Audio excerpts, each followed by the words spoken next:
أعوذ بالله من الشيطان الرجيم. بسم الله الرحمن الرحيم. الله لا إله إلا هو وعلى الله فليتوكل المؤمنون.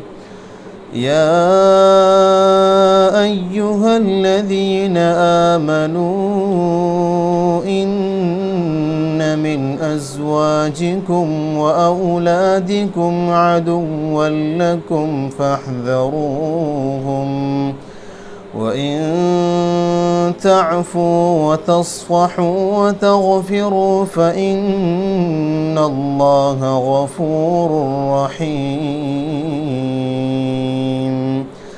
إنما أموالكم وأولادكم فتنة والله عنده أجر عظيم.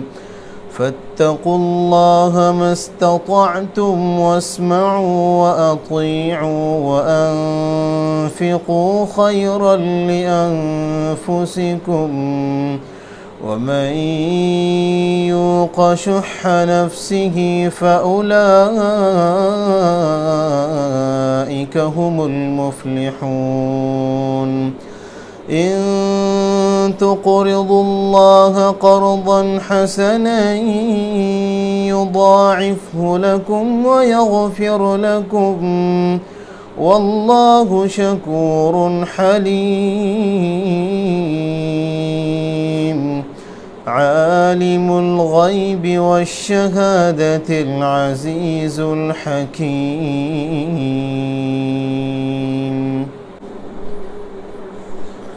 الحمد لله رب العالمين، والعاقبة للمتقين، ولا عدوان إلا على الظالمين، والصلاة والسلام على أشرف الأنبياء والمرسلين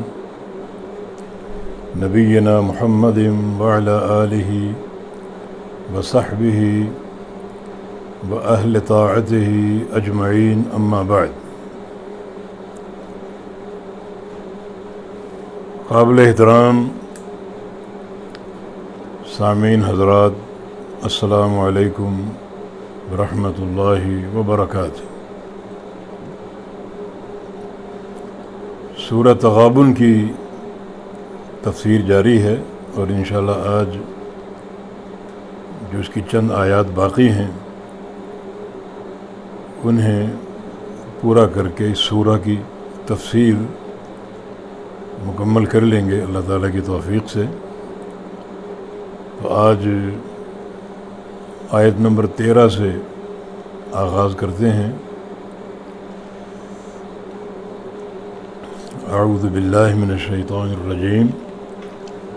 اللہ لا الہ الا ہو وعلی اللہ فلیتوکل المؤمنون۔ اللہ تعالی لا الہ نہیں ہے کوئی معبود الا ہو مگر وہی،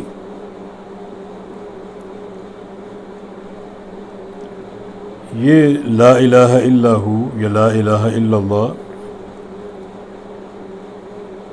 یہ کائنات کی سب سے بڑی گواہی،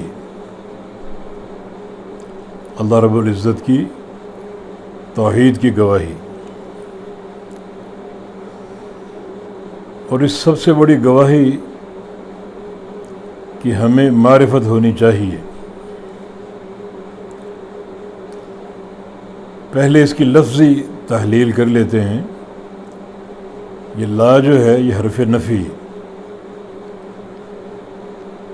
اور اس کا اصطلاحی نام نفی جنس۔ یہ لا جس چیز پہ داخل ہوتا ہے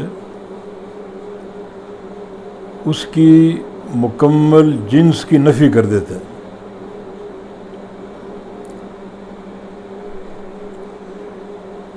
یہ لا برائے نفی جنس ہے، یعنی جنس کی مکمل نفی۔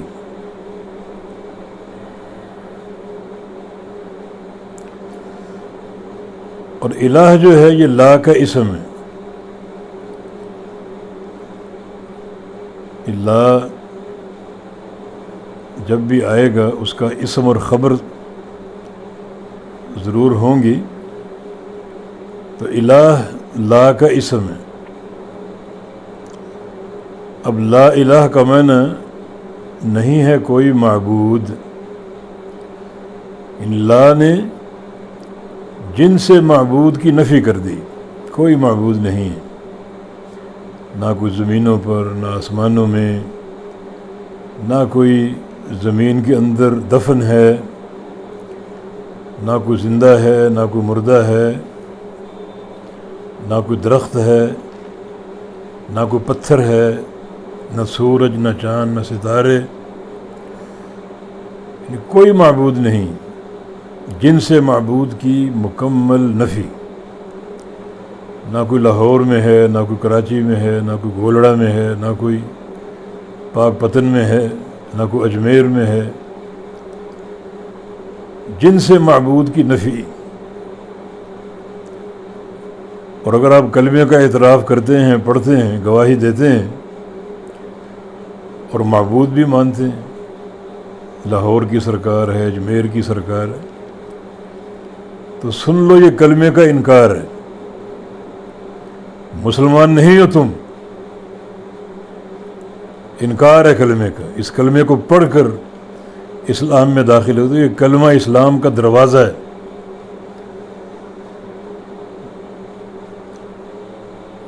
تو لا الہ نے جن سے معبود کی نفی کر دی۔ خبر کہاں ہے اس کی؟ لا الہ تو الہ اس کا اسم ہے، خبر محذوف ہے، یعنی خبر اگر کلام میں موجود ہے تو ٹھیک ہے، اور اگر موجود نہیں تو اس کو محذوف مانا جاتا ہے۔ یہاں خبر محذوف ہے، لا الہ حق، نہیں ہے کوئی سچا معبود۔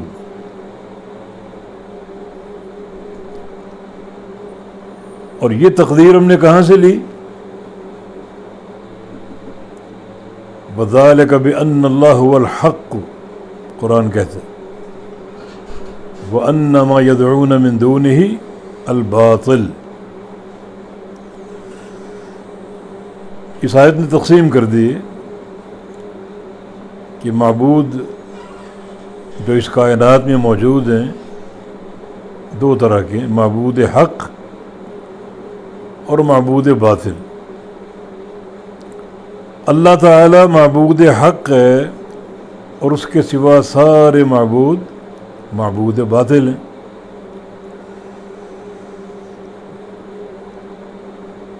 تو اس کے الفاظ پر غور کرو، جو کلمہ آپ پڑھتے ہیں اپنے ایمان کی سلامتی کے لیے، اپنے اسلام کو بچانے کے لیے، ورنہ بیٹھے بیٹھے کافر بن جاؤ گے۔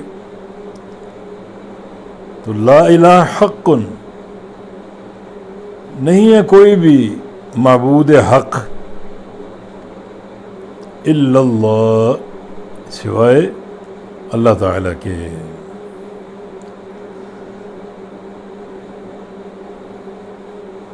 یعنی اور معبود ہیں مگر سارے باطل ہیں۔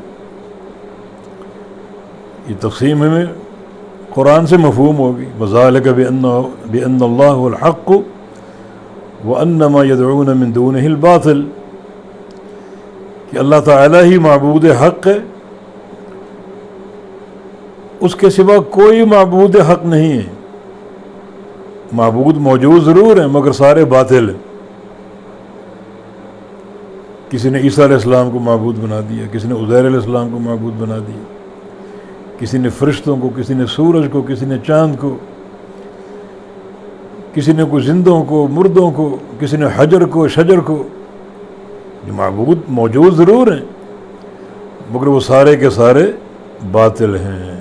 معبود حق صرف اللہ رب العزت۔ اب اس کلمے کا اقرار کرنے والوں، اس کلمے کو پہچان بھی تو لو نا۔ اس کے دو اجزاء ہیں یا دو ارکان ہیں، ایک رکن لا الہ اور ایک الا اللہ۔ لا الہ جو ہے وہ ایک چیز کی نفی کر رہا ہے۔ نفی کیا ہے؟ وہ کوئی معبود حق نہیں ہے، نفی کہیں بھی نہیں ہے۔ اور الا اللہ ایک چیز کو ثابت کر رہا ہے کہ سچا معبود صرف ایک اللہ ہے۔ تو اس کلمے کو پڑھ کر آپ اسلام میں داخل ہوئے، سب سے بڑی گواہی دے کر، کائنات کی سب سے بڑی گواہی۔ اور یہ آپ کا عقیدہ، یہ اس کلمے کا حشر آپ نے کیا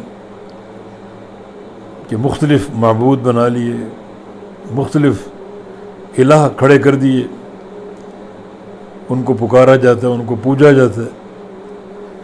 تو سراسر کلمے کا انکار ہے۔ تو لہذا ہم نے قدر تفصیل عرض کر دی کہ اپنے اس عقیدے کو اسی چیز میں بند رکھو اور محصور رکھو۔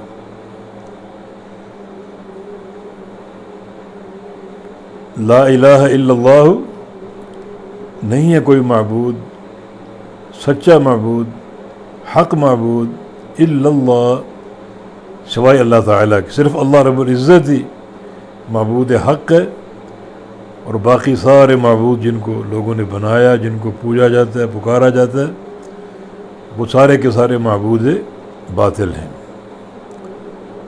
وعلی اللہ فلیتوکل المؤمنون، اور صرف اللہ پر چاہیے کہ توکل کریں مومن بندے۔ یہاں کلام میں حصر کا معنی ہے، یہ وعلی اللہ جار مجرور کی تقدیم یہ حصر چاہتی۔ معنی کیا کریں کہ صرف اللہ ہی پر توکل کریں، کسی اور پر نہیں۔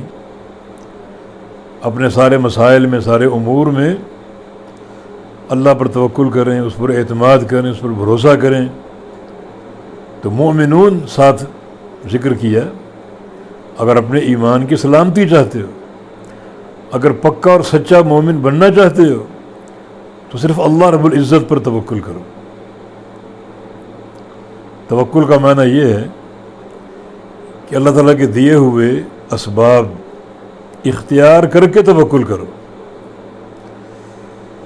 جیسے ایک صحابی نے پوچھا، یا رسول اللہ صلی اللہ علیہ وسلم، میں مسجد میں آتا ہوں نماز کے لیے اونٹنی پر سوار ہو کر، تو اونٹنی کو کھلا چھوڑ دوں اللہ پر توکل کرتے ہوئے اور نماز کے لیے مسجد میں داخل ہو جاؤں، یہ اونٹنی کو باندھ کر آؤں؟ ایسا تو نہیں کہ یہ باندھنا توکل کے منافی ہو۔ فرمایا نہیں، اعقلھا وتوکل، اونٹنی کو باندھ کر توکل کرو۔ معنی اللہ رب العزت نے جو وسائل آپ کو دیے ہیں، ان وسائل کو بروئے کار لا کر توکل کرو۔ گاڑی ہے تو اس کو لاک کر کے مسجد میں توکل کرو۔ اگر مریض ہو گئے، بیمار پڑ گئے، تو علاج، ڈاکٹر کا، حکیم کا علاج اختیار کر کے توکل کرو۔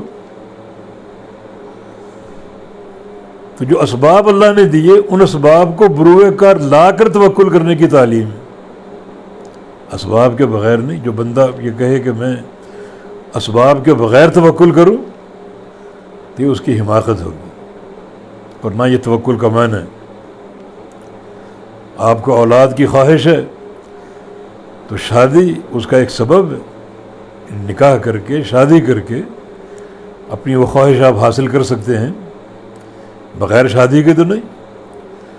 تو اسباب کا اختیار کرنا یہ اصل توکل کا راستہ ہے۔ تو وعلی اللہ فلیتوکل المؤمنون، اور بس اللہ ہی پر چاہیے کہ توکل کریں المؤمنون، ایمان والے بندے، مومن بندے۔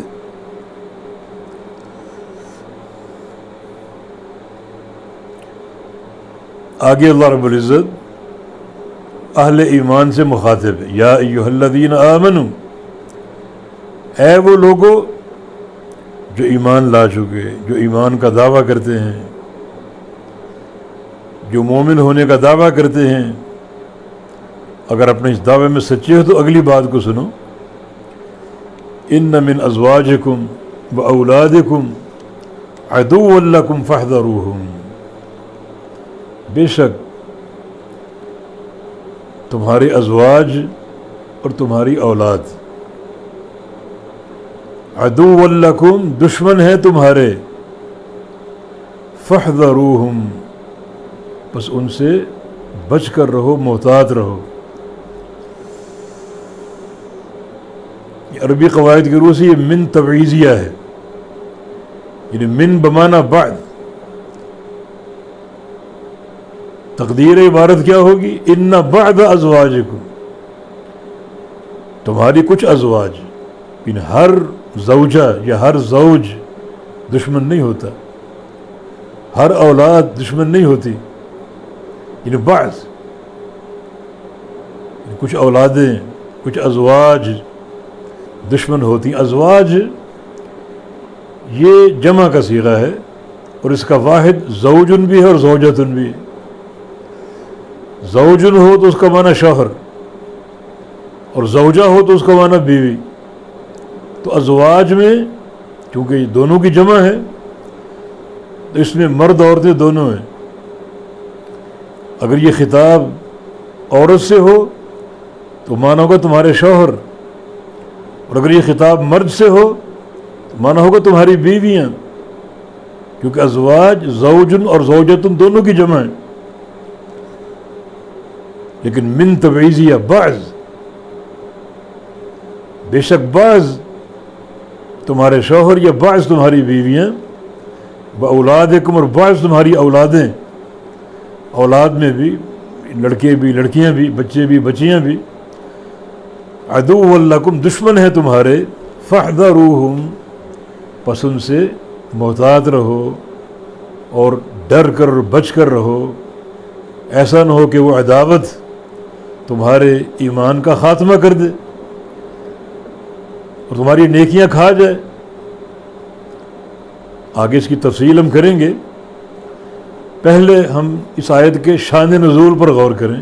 یہ آیت کریمہ کیوں اتری اور کب اتری؟ دراصل نبی علیہ السلام کے ایک صحابی عوف ابن مالک الاشجعی رضی اللہ تعالی عنہ نبی علیہ السلام کے پاس آئے اور اپنے اہل و اولاد کا شکوہ کیا۔ شکوہ کیا تھا؟ بعض احادیث میں اس کی تفصیل ہے کہ جب وقت جہاد آتا ہے اور میری خواہش ہے کہ میں جہاد کروں، مگر بیوی بچی رونا دھونا ڈال دیتے ہیں، سامنے آ جاتے ہیں، آپ نہ جائیں، اگر آپ شہید ہو گئے تو ہم بالکل بے سہارا ہو جائیں گے اور ہمارا باپ ہم سے چھن جائے گا، شوہر چھن جائے گا۔ تو اتنی وہ جذباتی باتیں کرتے ہیں کہ مجھے پھر رکنا پڑتا ہے ان کی بات مانتے ہوئے۔ تو جب بھی کوئی وقت جہاد آتا ہے یہ رونے بیٹھ جاتے ہیں اور اتنا جو ہے وہ باتیں کرتے ہیں جذباتیت پر مبنی کہ مجھے ان کی بات ماننی پڑتی۔ ہمیں مجھ سے پوچھتے ہیں ہمیں کس کے سہارے چھوڑ کر جا رہے ہیں، ہم اپنا باپ کہاں سے لائیں گے، شوہر کہاں سے لائیں گے؟ تو اس موقع پر یہ آیت کریمہ اتری، کیا ایمان والو، بے شک تمہاری بعض بیویاں یا اولادیں تمہاری دشمن ہیں۔ تو یہ ایک طرح کی عداوت، یعنی اللہ کا امر جہاد کرنا، اس میں اگر بچے بیوی حائل ہو رہے ہیں تو اس کا معنی وہ تم سے دشمنی کا اظہار کر رہے ہیں۔ اسی طرح ہر فریضے میں آپ زکوٰۃ دینا چاہیں، بیوی روکنے بیٹھ جائے کہ کیوں مال دے رہے ہو، نماز پڑھنے جائیں وہ روکنے بیٹھ جائے، حج کا ارادہ کر لیں وہ روکے یا منع کرے یا بیچ میں رکاوٹ ہو، حائل ہو، تو اللہ تعالیٰ کے اوامر میں حائل ہونے والی بیوی، اللہ تعالیٰ کے اوامر میں حائل ہونے والی اولاد دشمن ہے۔ اللہ کا امر آ گیا، اب وہ امر مقدم ہے بیوی کی باتوں پر بھی، اولاد کی باتوں پر بھی، تو بچ کر رہو. ایسا نہ ہو کہ اللہ کا امر آ جائے کوئی اور بیوی بچے اس میں حائل ہو جائیں اور تمہاری نیکیاں برباد ہو جائیں، تم اللہ اور اس کے رسول کے نافرمان قرار پاؤ. تو یہ احتیاط، بس اللہ کا امر آ گیا، اب کسی کا امر اس پر مقدم نہیں ہو سکتا، اللہ کا امر مقدم. تو اس شان نزول سے بات واضح ہو چکی ہوگی کہ اللہ تعالیٰ نے بیوی کو، اولاد کو دشمن کیوں کہا. وہ بیوی دشمن ہے، وہ اولاد دشمن ہے جو اپنے والدین کے راستے میں حائل ہوں، نیکی کے راستے میں حائل ہوں، اللہ تعالیٰ کے اوامر کی تکمیل میں حائل ہوں. اور اس کا ایک سبب نزول اور بھی جو عبداللہ بن عباس سے مروی، ایک آیت کریمہ بعض اوقات متعدد اسباب کی بنا پر اترتی، یہ سبب ہو گیا، وہ سبب ہو گیا، بعض اوقات متعدد قصے پیش آتے تھے، تو اللہ تعالیٰ ایک ہی آیت سے ان سارے قصوں کا جو ہے وہ حل فرماتا، اور وہ سارے جو واقعات ہوتے ان کا اظہار فرماتا. تو ایک تو اس آیت کا نزول یہ عوف بن مالک کا معاملہ ہے کہ وہ نبی علیہ السلام کے پاس آئے اور اگر اپنے اہل و اولاد کا شکوہ کیا کہ وہ اللہ تعالیٰ کے احکام کے راستے میں حائل ہوتے ہیں. دوسرا اس کا سبب نزول عبداللہ بن عباس کی روایت میں، دراصل ایک شخص نبی علیہ السلام کے پاس آیا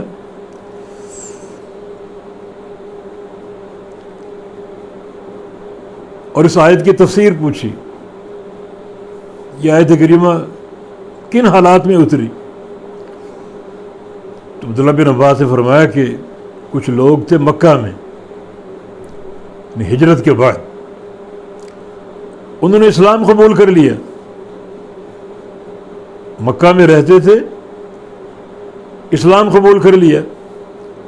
اب ان کا ارادہ بنا کہ ہم نبی علیہ السلام کے پاس چلے جائیں ہجرت کر کے اپنے گھر بار کو چھوڑ کر. تو ان کی بیویوں نے، ان کی اولادوں نے رکاوٹ کھڑی کر دی، جانے سے روکا،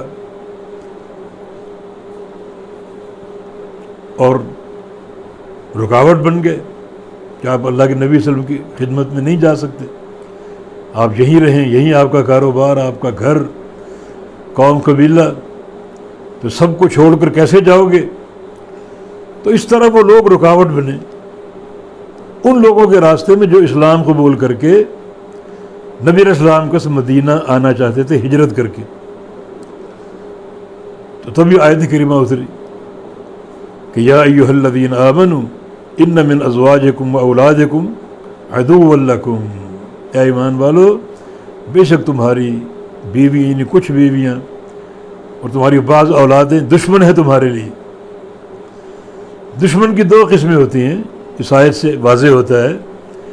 ایک ہے ذاتی دشمن جس کی عداوت واضح ہے، کھلم کھلی ہے، معروف ہے، وہ آپ کا دشمن، آپ اس کے دشمن.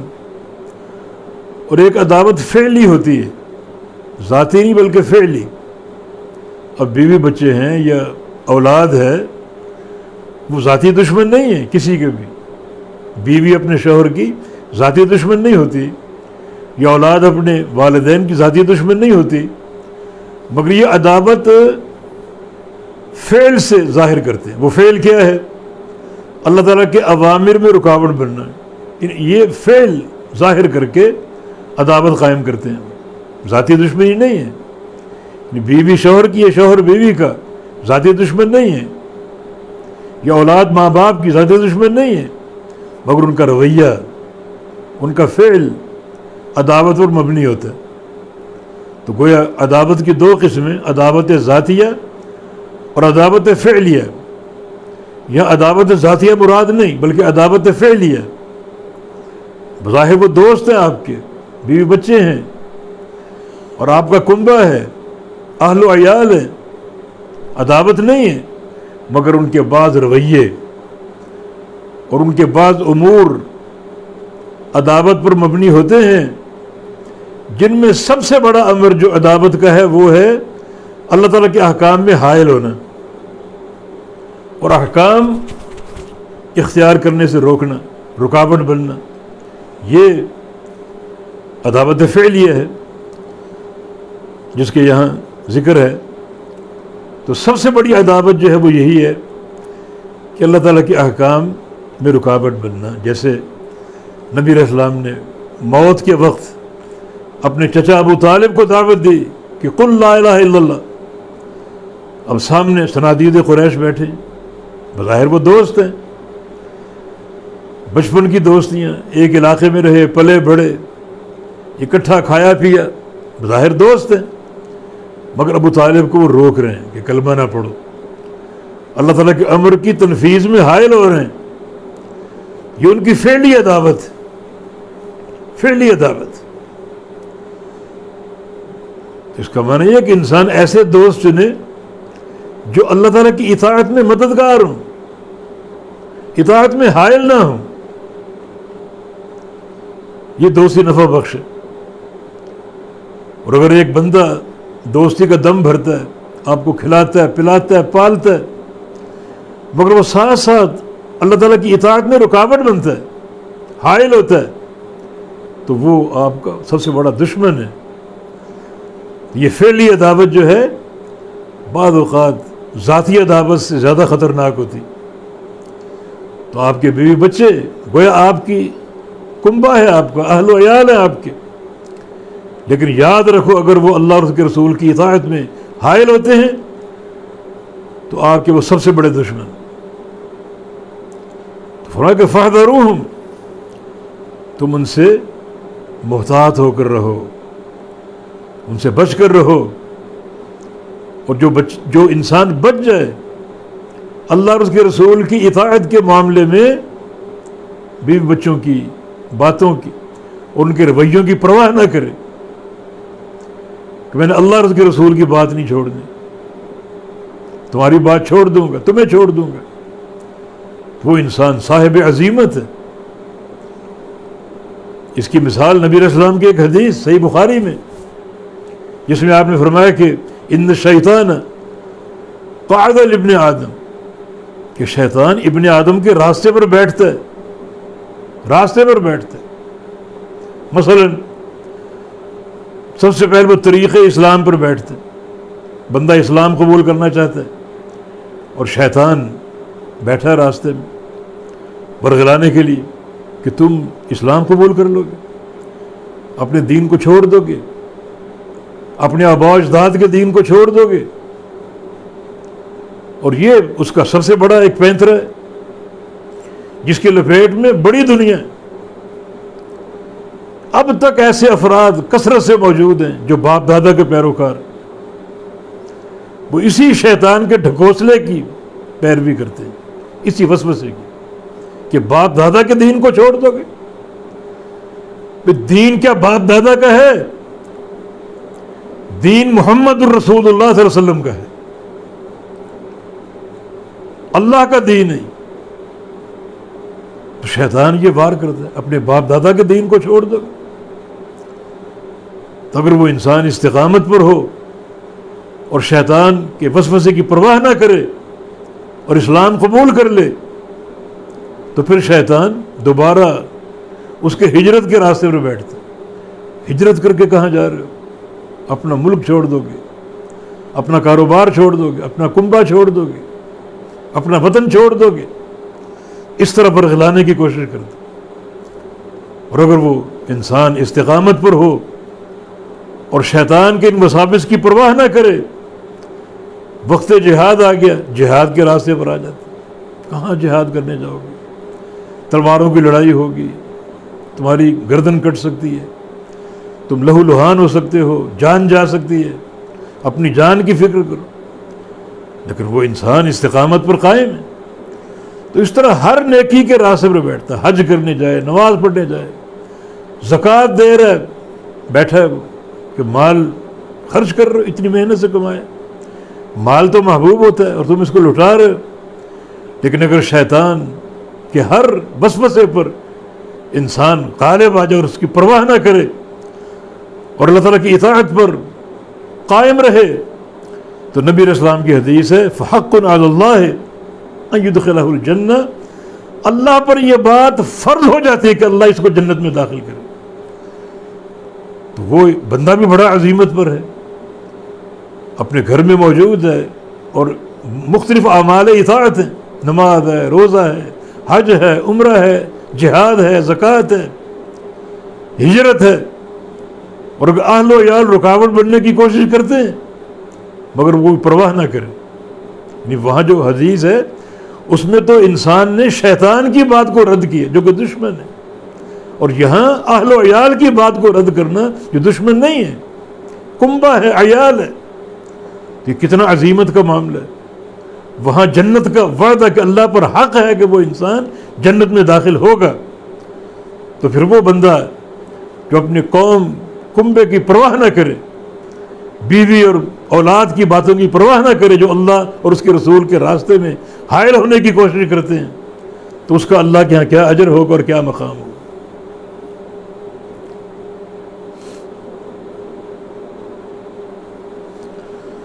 اللہ اکبر. تو فرمایا کہ فاحذروہم، تم ان سے بچ کر رہو اور محتاط رہو، اور ایسا نہ ہو کہ ان کی محبت اللہ اور اس کے رسول کی اطاعت پر غالب آ جائے اور تم خسارہ پانے والوں میں سے ہو جاؤ. بڑا یہ ناقابل تلافی خسارہ ہوگا، بہت بڑا خسارہ ہوگا. اور فرمایا کہ وَإِن تَعْفُوا وَتَصْفَحُوا وَتَغْفِرُوا فَإِنَّ اللَّهَ غَفُورٌ رَحِيمٌ. وَإِن تَعْفُوا، اور اگر تم معاف کر دو، وَتَصْفَحُوا، اور درگزر کرو، اعراض کر لو، وَتَغْفِرُوا، اور ان کے عیوب کو چھپا لو، فَإِنَّ اللَّهَ غَفُورٌ رَحِيمٌ، تو بے شک اللہ تعالی غفور ہے، خوب بخشنے والا، اور رحیم ہے، خوب رحم کرنے والا. اس کا کیا تعلق ہے اس آیت سے؟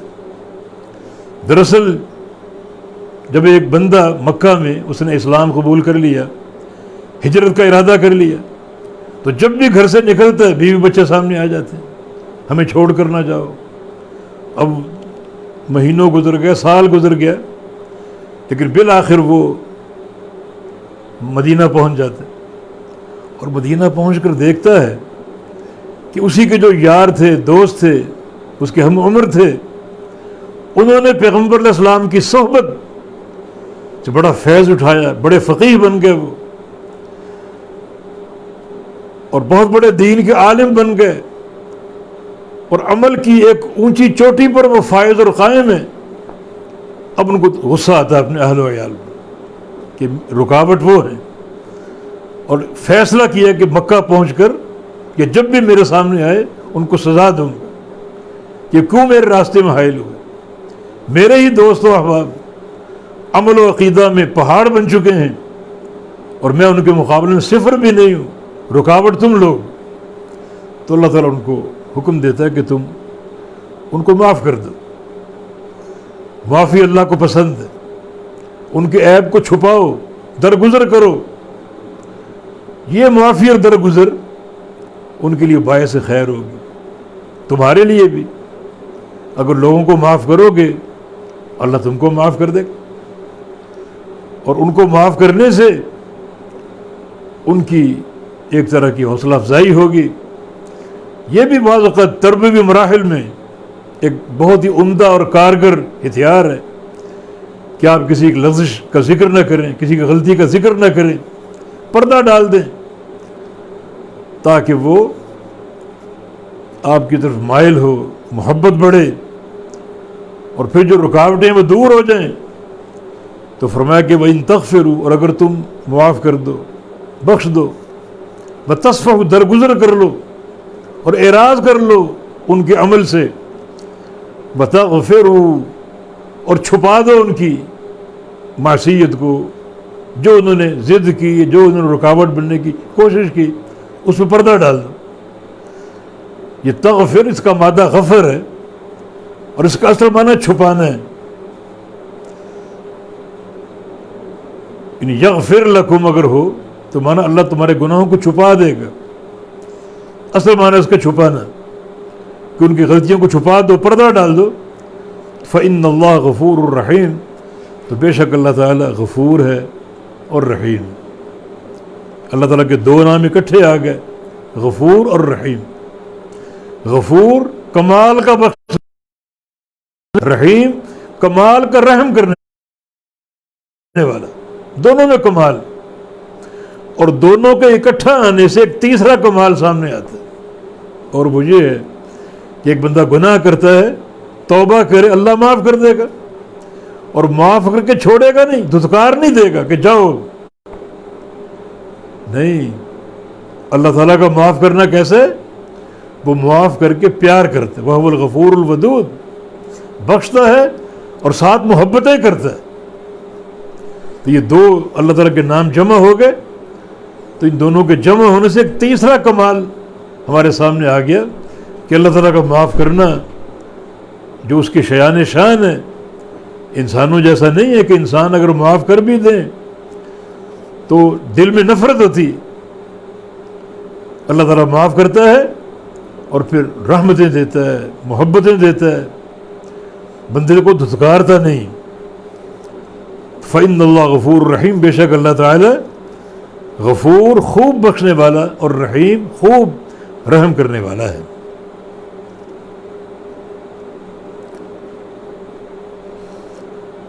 آگے ارشاد فرمایا کہ انما اموالکم واولادکم فتنہ واللہ عنده اجر عظیم.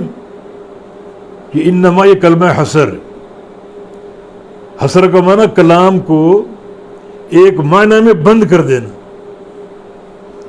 بے شک تمہارے مال اور تمہاری اولادیں فتنہ ہیں. مال بھی فتنہ ہے اور تمہاری اولاد بھی فتنہ ہے. فتنہ کا معنی آزمائش، ابتلا، اللہ کا امتحان. اللہ تعالیٰ اولاد دیتا ہے اور اللہ تعالیٰ کی طرف سے ایک امتحان بھی ہو سکتا ہے. یعنی اولاد فتنہ ہو سکتی ہے. اگر آپ ہر سیاہ و سفید کو مانو کہ اولاد کے تعلق سے، تو یہ ایک ایسی ابتلا ہے جس میں تم ناکام ہو گئے، اور اولاد کی محبت تم پر غالب آ گئی اور تم نے ہر جائز اور ناجائز بات کو مان کے اللہ کے امتحان میں ناکامی حاصل کر لی. ہم اللہ تعالیٰ سے اولاد کی دعا کرتے ہیں، مگر جو اسلاف کی دعا ہوتی تھی، مطلق اولاد کی دعا نہیں ہوتی تھی، بلکہ نیک اولاد کی دعا ہوتی. رب حب لی من الصالحین، ابراہیم علیہ السلام کی دعا کہ یا اللہ مجھے نیک اولاد عطا فرما. اولاد مطلق نعمت نہیں ہے، نیک اولاد نعمت ہے، فرما بردار اولاد نعمت ہے. تو فرمایا کہ بلا شبہ تمہارے مال، تمہاری اولاد فتنہ ہے، اللہ تعالیٰ کی آزمائش ہے. لہذا تصرف اللہ اور اس کے رسول کے احکام کے مطابق ہونا چاہیے. امام سفیان ثوری رحمہ اللہ، ان کا ایک قول بڑا تاریخی قول، فرماتے ہیں کہ یؤتی رجل یوم القیامہ فیقال اکل عیالہ حسناتہ. ایک شخص قیامت کے دن لایا جائے گا اور اعلان ہوگا یہ وہ شخص جو آ رہا ہے حساب و کتاب کے لیے، اس کی ساری نیکیاں اس کے بچے کھا گئے. یہ شخص جو آ رہا ہے اس کی ساری نیکیاں اس کے بچے کھا گئے. مانا بچوں کی ہر بات کو ماننا اور بچوں کے اعلیٰ مستقبل کی حجت سے حلال و حرام کی تمیز مٹا دینا. مال چاہے حلال سے چاہے حرام سے، بچوں کا پیٹ پالا جائے، بچوں کو یہ دیا جائے، فلاں چیز دلائی جائے، فلاں چیز دلائی جائے.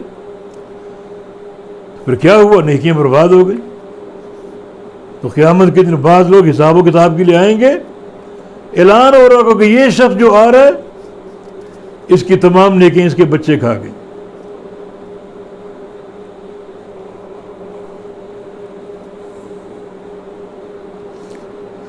اللہ اکبر. اس لیے عبداللہ بن مسعود رضی اللہ عنہ، نبی علیہ السلام کے صحابی، ان کا قول ہے کہ دعا یوں نہ کرو کہ اللہم عاصمنی من الفتنہ، کہ یا اللہ مجھے فتنے سے بچا۔ فتنہ ہر ایک کو دیا گیا ہے، اولاد فتنہ ہے، بیوی فتنہ ہے۔ ہاں دعا کرو کہ اللہم اعصمنی من مضلات الفتن، وہ فتنے جو گمراہی پر منتج، جو ان سے بچا مجھے۔ اللہم انی اعوذ بک من مضلات الفتن، جو فتنے گمراہی کی طرف لے جائیں ان سے بچا، ورنہ کسی نہ کسی طور بیوی بچے فتنہ ہوتے۔ نبی علیہ السلام نے یہ آیت کریمہ کب تلاوت کی؟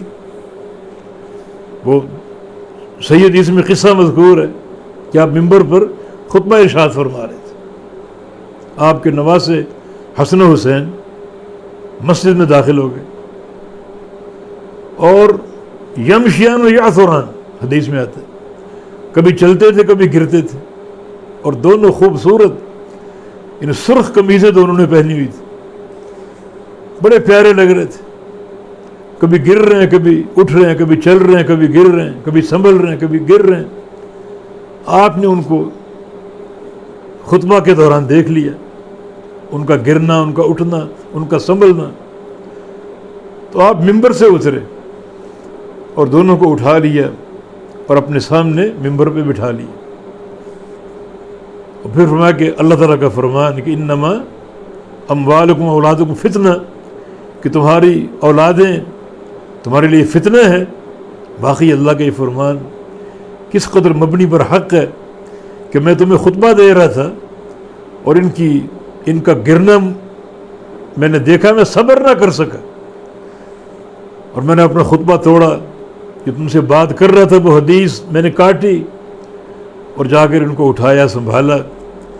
یعنی کسی نہ کسی طور، یعنی جب تک میں نیچے اترا ان کو اٹھایا، ان کو سنبھالا، بٹھایا، اس وقت تک میں نے اپنا خطبہ منقطع رکھا۔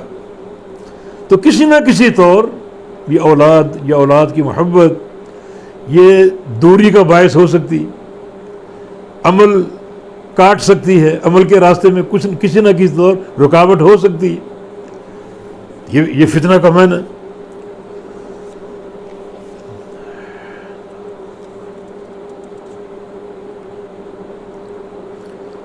تو فرمایا کہ یہ سارا معاملہ اگر شریعت کی بنیادوں پر استوار پا جائے تو وہ انسان اللہ کے اجر عظیم کا مستحق ہو۔ واللہ عندہ اجر عظیم، اور اللہ تعالی عندہ اس کے پاس اجر ہے بہت بڑا، بہت بڑا اجر۔ مفسرین متفق ہیں کہ اجر عظیم سے مراد جنت ہے، اجر عظیم سے مراد جنت ہے، اور واقعی جنت سب سے بڑا اجر ہے۔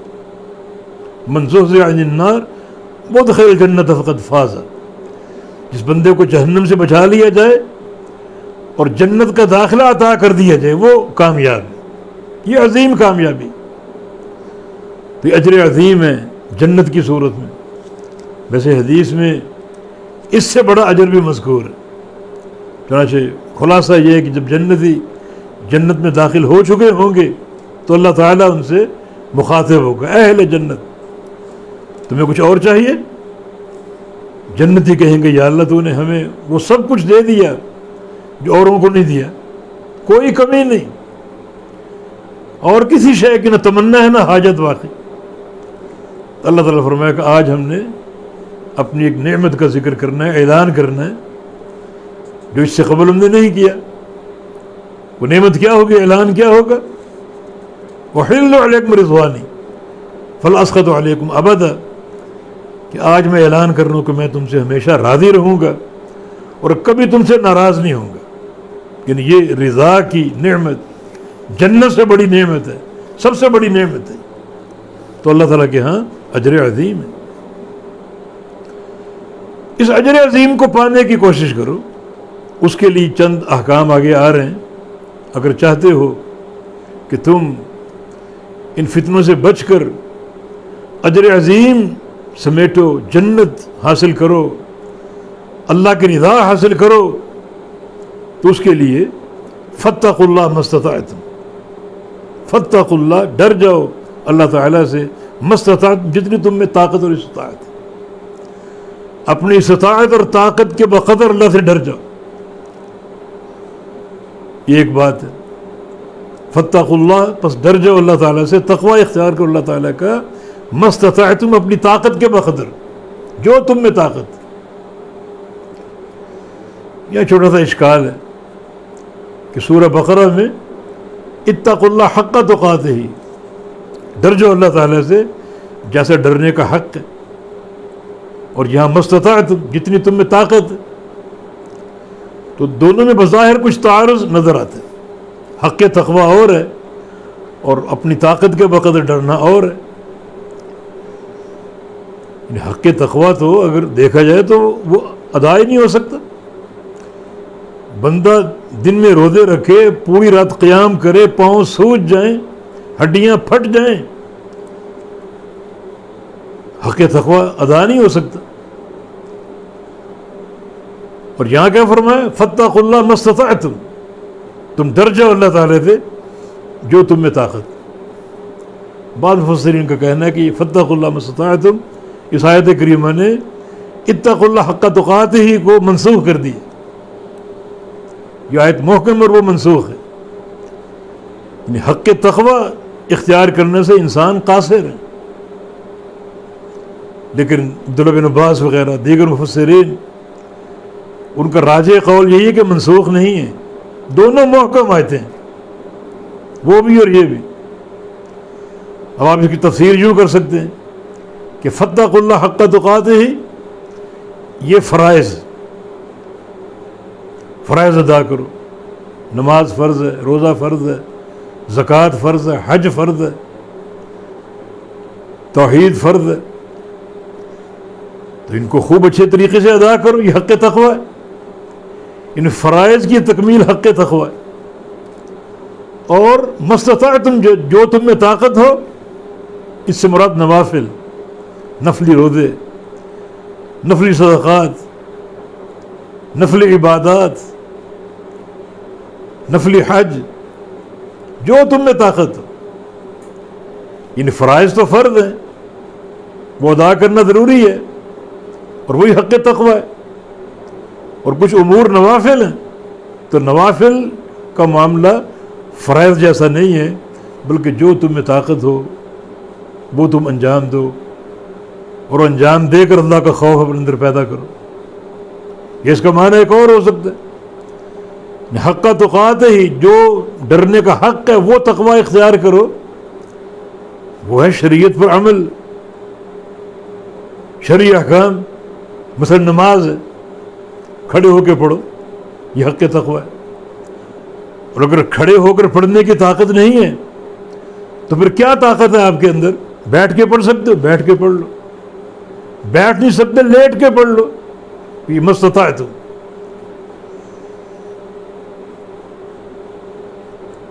نماز سے قبل پانی سے وضو کرنا حق تقوی ہے. اگر پانی میسر نہیں ہے یا مریض و پانی استعمال نہیں کر سکتے تو تیمم کر لو، یہ ما استطعتم.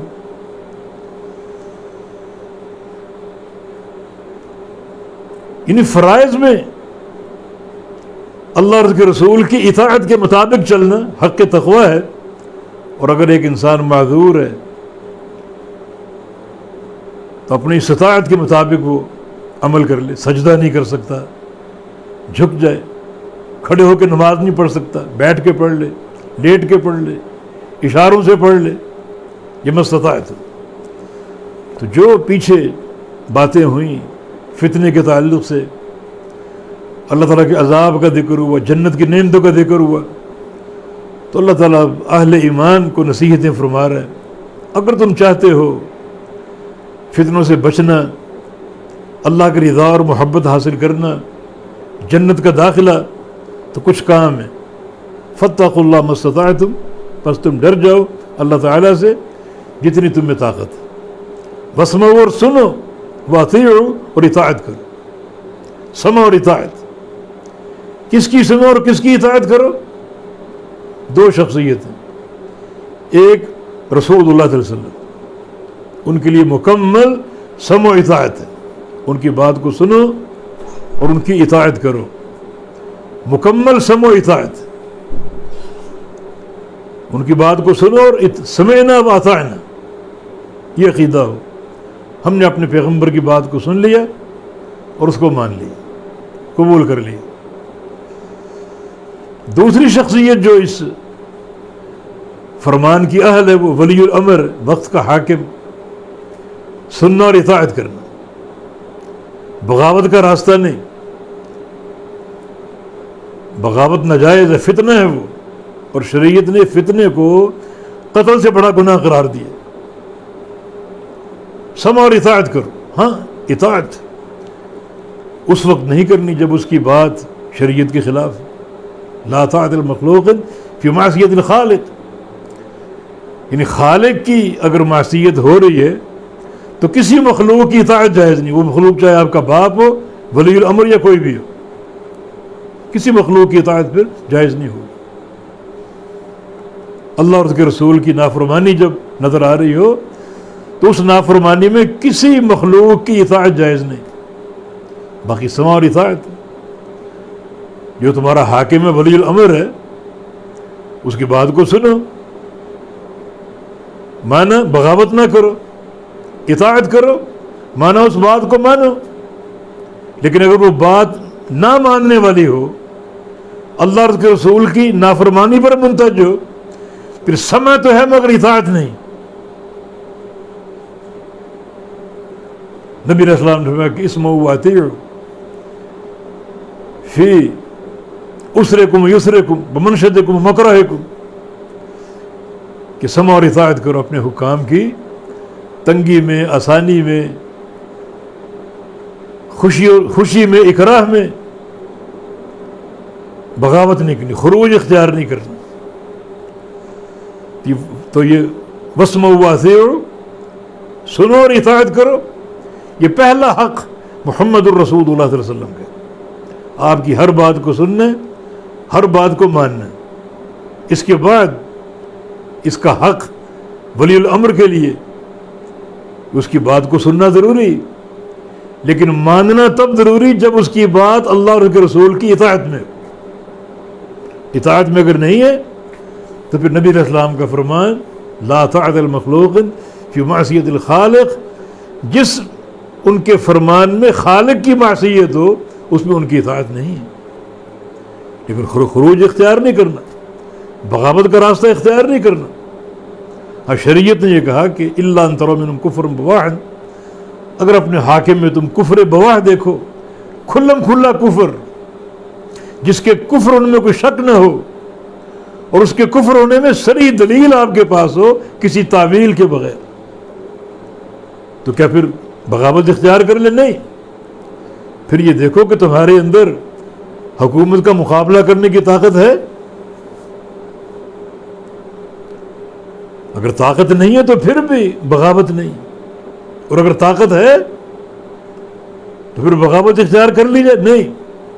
پھر یہ دیکھو کہ مقابلہ کرنے کی صورت میں قتل و غارت گری تو نہیں ہوگی، خون تو نہیں بہے گا.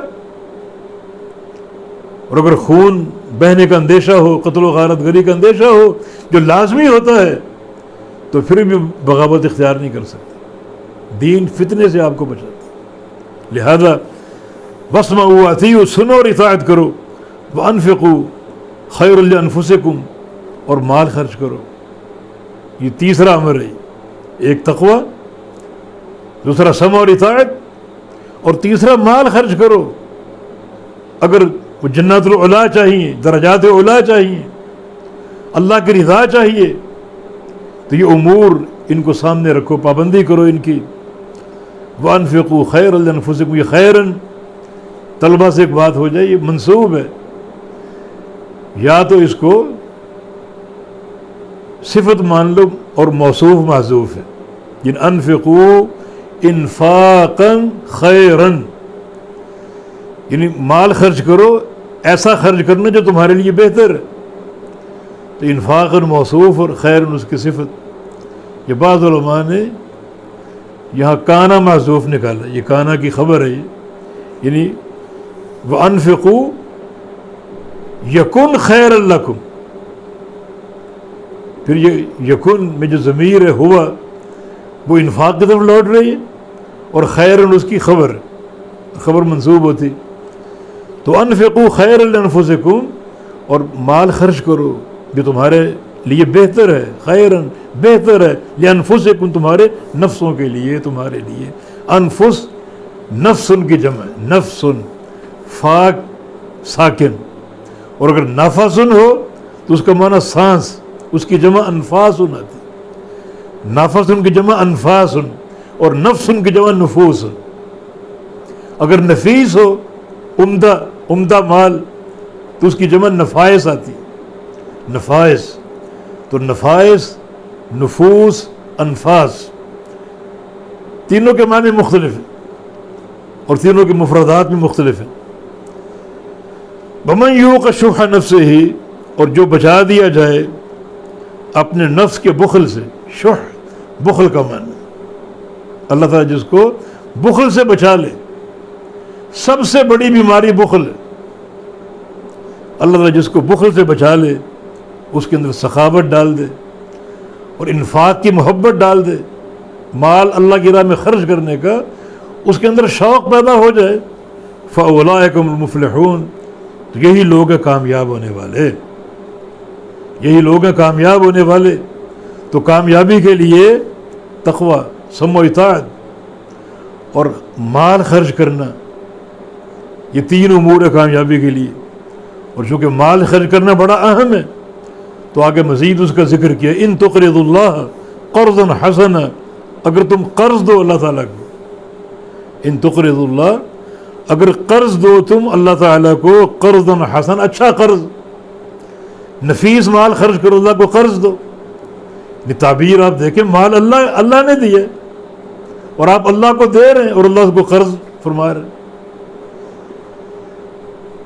یہ بھی ایک طرح کا شوق پیدا کرنا، یعنی جو مال آپ خرچ کریں گے سمجھو کہ اللہ کو قرض دے رہے، اور اللہ سے بڑھ کر قرض لوٹانے والا کون ہو سکتا ہے؟ بڑھ چڑھ کے لوٹائے گا، جیسا کہ آگے فرمایا کہ یضاعف لکم، بڑھا دے گا اللہ اس کو تمہارے لیے، اس میں اضافہ کر دے گا، 10 گنا، 70 گنا، 700 گنا، اور اس سے بھی زیادہ، واللہ یضاعف لمن یشاء، اس سے زیادہ بڑھا کے دے دے بغیر حساب۔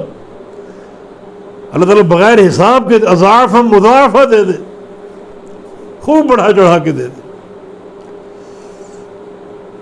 ان تقرضوا اللہ، اگر قرض دو تم اللہ تعالیٰ کو اچھا قرض، یضاعف لکم، اللہ تعالیٰ اس کو بڑھا دے گا تمہارے لیے، جیسا کہ حدیث میں ایک کھجور کا احد پہاڑ کے برابر ہو جانا، اتنا بڑھا دے گا۔ یعنی جو خرچ کرو گے اللہ تعالیٰ بڑھائے گا باعتبار مقدار کے، باعتبار حجم کے۔ جو آپ نے کھجور دی باعتبار حجم پہاڑ بن گئی، اور باعتبار مقدار اس کا اجر 700 کھجوروں کے برابر ہوگی، اس سے بھی زیادہ۔ ایک حج کیا آپ نے، 700 حج اللہ نے دے دی، اس سے بھی زیادہ۔ تو اللہ تعالیٰ جو بھی تم نفقہ دو گے، خرچ کرو گے، اللہ اس کو قرض کے طور پر لے گا، لوٹائے گا اللہ تعالیٰ، اور بڑھا چڑھا کے لوٹائے گا۔ اگر اللہ تعالیٰ لوٹا دے تمہارے نفقہ کے مطابق، تو پھر فرق کیا ہے خالق اور مخلوق؟ یعنی مخلوق نے اگر 100 روپے دیا اور اللہ اس کا اجر بھی 100 روپے کے مساوی دے دے، تو کیا فرق ہے پھر مخلوق اور خالق میں؟ وہ خالق جس کے پاس سارے خزانے ہیں، اللہ تعالیٰ وہ آپ کے 100 روپے کتنے بڑھائے گا، کتنا اس کو اضافہ فرمائے گا، یہ اللہ تعالیٰ کے علم میں ہے۔ تو فرمایا کہ اللہ تعالیٰ اس کو بڑھا دے گا تمہارے لیے، وَيَغْفِرْ لَكُمْ، اور بخش دے گا تم کو اللہ تعالیٰ، تمہارے گناہوں کو چھپا دے گا، معاف کر دے گا۔ یعنی یہ انفاق فی سبیل اللہ کا فائدہ، اللہ تعالیٰ کو قرض حسنہ دو گے، اچھا قرض اس کو دو گے تم، تو اس کے 2 فائدے، ایک اللہ رب العزت بڑھا چڑھا کے تمہیں دے گا اس کا اجر و ثواب، اور دوسرا اللہ رب العزت تمہارے گناہوں کو معاف فرما دے گا۔ نبی علیہ السلام کی جسے کل امرئ تحت ظل صدقتہ یوم القیامہ، جو صدقہ انسان دیتا ہے دنیا میں، قیامت کے دن وہ صدقہ اس کے سر کا سایہ بن جائے گا. ہر بندہ اپنے صدقے کے سائے تلے ہوگا. اب اوپر سورج کی دھوپ اور اس کی تپش اور گرمی، تو اس کے لیے گہرا سایہ چاہیے. تو جتنا صدقہ ادا کرو گے اتنا وہ سایہ گہرا ہوتا جائے گا اور سورج کی تپش سے بچائے گا. اور یہ سایہ کب تک رہے گا؟ حتیٰ یقضی بین الخلائق، حتیٰ کہ اللہ تعالیٰ ساری مخلوقات کے حساب سے فارغ ہو جائے، اس وقت تک وہ سایہ قائم رہے گا. اور فرمایا کہ واللہ شکور حلیم، اللہ شکور اور حلیم ہے. یہاں بھی اللہ تعالیٰ کے دو نام جمع ہو گئے، ایک شکور بمعنی قدردان اور ایک حلیم. حلیم کا معنی بردباری، تحمل، جس کا معنی یہ کہ جو ظالم یا گناہگار ان کو فوری سزا نہیں دیتا، ایسا حلیم ہے. بندے گناہ کر رہے ہیں، اللہ دیکھ رہے، جو بندے گناہ کر رہے ہیں اللہ کے عذاب کی حجت قائم ہو چکی، اللہ پکڑ لے تو اس کا عدل ہے، مگر وہ سزا کو ٹالتا ہے، فوری سزا نہیں دیتا، حلیم ہے. یہاں بھی دو اللہ تعالیٰ کے نام جمع ہو گئے اور ہمیں ایک کمال حاصل ہو رہا ہے. یعنی اے گناہ گار بندے، اللہ کے عذاب کی حجت تجھ پر قائم ہو چکی، واپس پلٹا، توبہ کر لے.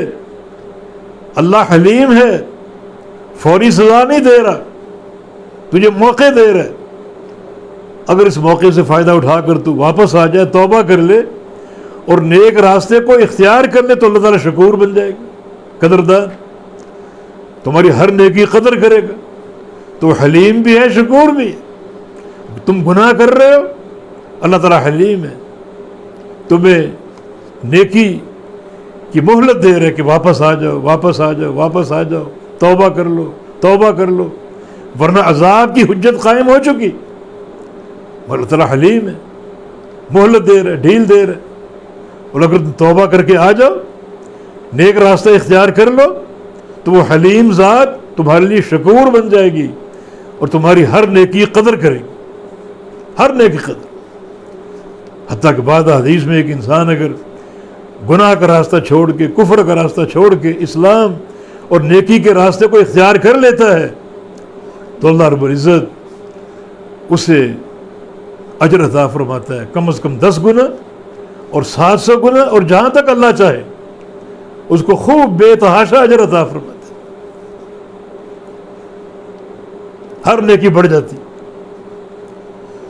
تو واللہ شکور حلیم، بے شک اللہ تعالی شکور ہے اور حلیم ہے.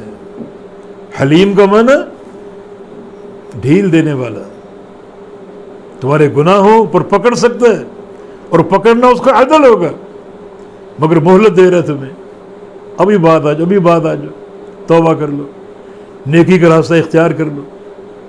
اور اگر تم نیکی کا راستہ اختیار کر لو تو اللہ شکور ہے، ہر نیکی کی اتنی قدر کرے گا، اتنی قدر کرے گا کہ تمہاری تصورات سے بڑھ کر.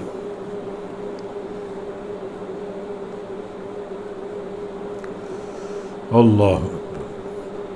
اور آخر میں فرمایا کہ عالم الغیب والشہادہ، اللہ تعالیٰ عالم الغیب ہے اور عالم الشہادہ ہے. غیب سے مراد ہر وہ شے اللہ جانتا ہے جو تم سے غیب ہے، تمہیں نظر نہیں آ رہی، تمہیں سنائی نہیں دے رہی، تم اس کو چھو نہیں سکتے، سونگھ نہیں سکتے، چکھ نہیں سکتے، تم سے غائب ہے کسی نہ کسی طور، اللہ اس کو جانتا ہے. اور شہادہ کا معنی جو تمہارے سامنے حاضر اور موجود ہے، اللہ وہ بھی جانتا ہے، ہر شے کو جانتا ہے. تو دنیا میں موجود جو بھی چیز ہے وہ 2 ہی قسمیں ہیں، یا وہ ہمارے سامنے یا ہم سے دور اور غائب. اللہ تعالیٰ جو سامنے ہے اس کو بھی جانتا ہے اور جو غیب اس کو بھی جانتا ہے. یہ اس کا خاصہ علم غیب کا، اس کے سوا کوئی غیب دان نہیں، کوئی عالم الغیب نہیں. اور اللہ تعالیٰ کے سوا کسی اور کو عالم الغیب مانو گے تو یہ عقیدہ کفر. اللہ ہی عالم الغیب. اور شہادہ جو چیز حاضر، جو تم سے غائب ہے اسے بھی جاننے والا، جو تمہارے سامنے موجود اور حاضر ہے اسے بھی جاننے والا. تو دنیا میں موجود ہر شے یا غیب ہے یا حاضر، مانا پورا علم اللہ کے پاس، غیب کا بھی اور حاضر کا بھی. العزیز الحکیم، اور وہ غالب اور حکمت والا ہے۔ یہاں بھی دو نام جمع ہو گئے، عزیز اور حکیم، خوب غلبے والا، خوب قوت والا اور خوب حکمت والا۔ اور جو فائدہ حاصل ہو رہا ہے ان دو ناموں کے اجتماع سے وہ یہی ہے کہ اللہ تعالیٰ کے پاس طاقت ہے، غلبہ ہے، قوت ہے، مگر اس قوت کے استعمال میں حکمت ہے۔ کسی انسان کو تھوڑی سی طاقت مل جائے تو طاقت کے نشے میں اندھا ہو جاتا ہے اور پھر وہ ہر جائز و ناجائز کام کرتا ہے۔ اللہ تعالیٰ ساری طاقتوں کا مالک، ساری قوتوں کا مالک، اور اس کی قوت کا جو تصرف اور حکمت کے ساتھ، تو العزیز الحکیم، بڑا وہ عزیز ہے غلبے والا، الحکیم بڑی حکمت والا۔ تو یہ سورۃ تغابن کی تفسیر اللہ کی توفیق سے پوری ہوئی۔ انشاءاللہ اگلے درس میں سورہ طلاق شروع ہوگی۔ اللہ تعالیٰ توفیق عطا فرمائے، اللہ تعالیٰ عمل کی توفیق دے، اور اللہ تعالیٰ جو بھی منہج ہے نیکی کا اور تقوی کا، اللہ ہم سب کو اس پر قائم رکھے، بیماروں کو اللہ تعالیٰ شفا دے، اور جو بھی پریشان حال لوگ اللہ تعالیٰ سب کی پریشانیاں دور کر دے، اللہ تعالیٰ سب کو عافیت عطا فرمائے اور دنیا اور آخرت کی سعادتیں عطا فرما دے۔ بآخر دعوانا ان الحمد للہ رب العالمین۔